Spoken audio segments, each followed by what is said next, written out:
Hi, and welcome back to Las Vegas for our coverage of the GAMA Trade Show 2016. I'm Eric Summer here with Keith from IELLO Games. Hello, Keith. Hey, Eric. And we're looking at one of your upcoming releases.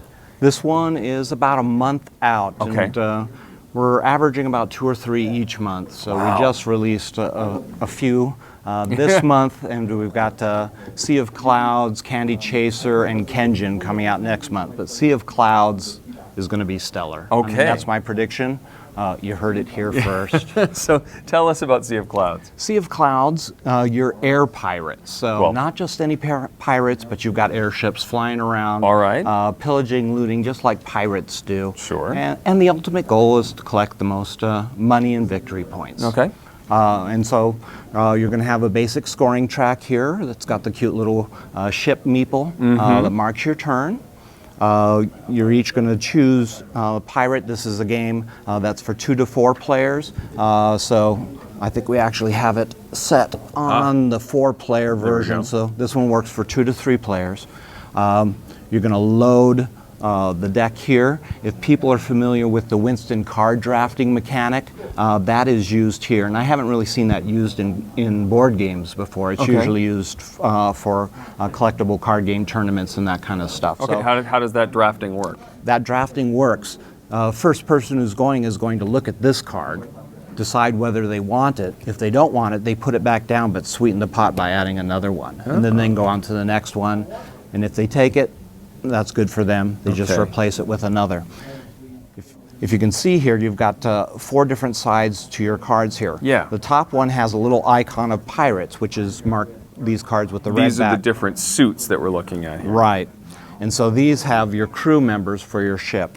The 2 most important things is they have a power, which will help you when you have to fight other pirates. Okay. Which would be, in this case, you. Yeah, thank you. And then they have a special, if I beat you, I get a special bonus Well, here. that sounds great. Looking forward to that confrontation. There's also different objects, and I could show you a few of them here. So here's some samples of some of the pirate crew you've got. You've got the lookout, you've got the cook. Each one has different point values, which will help you in fighting.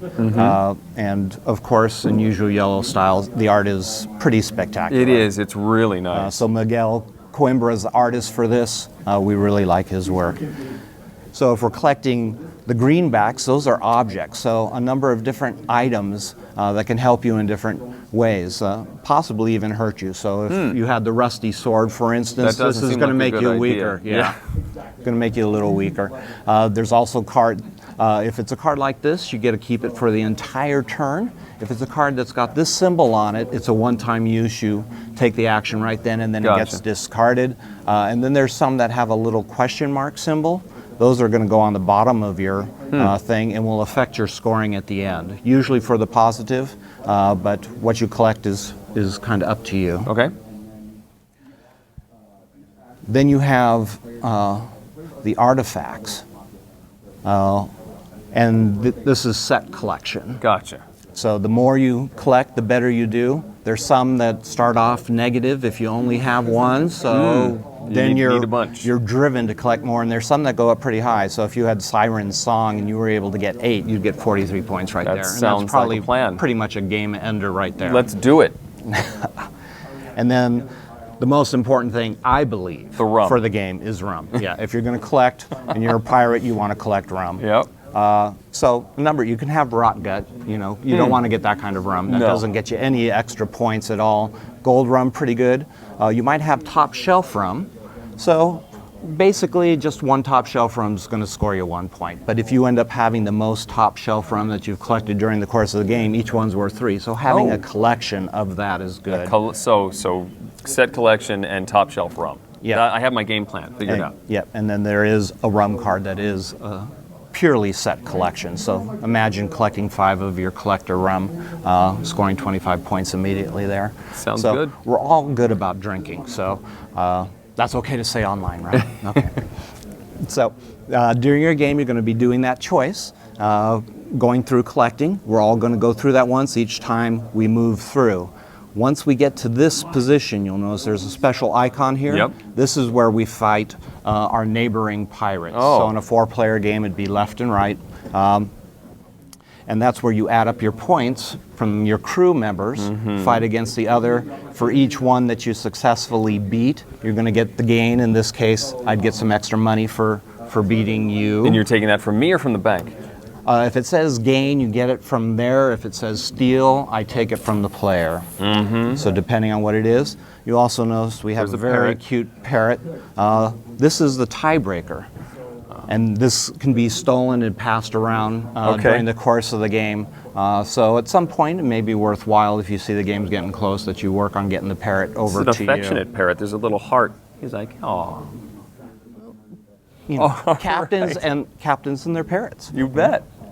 So you said this is, what's the playtime about? Playtime is about 40 minutes.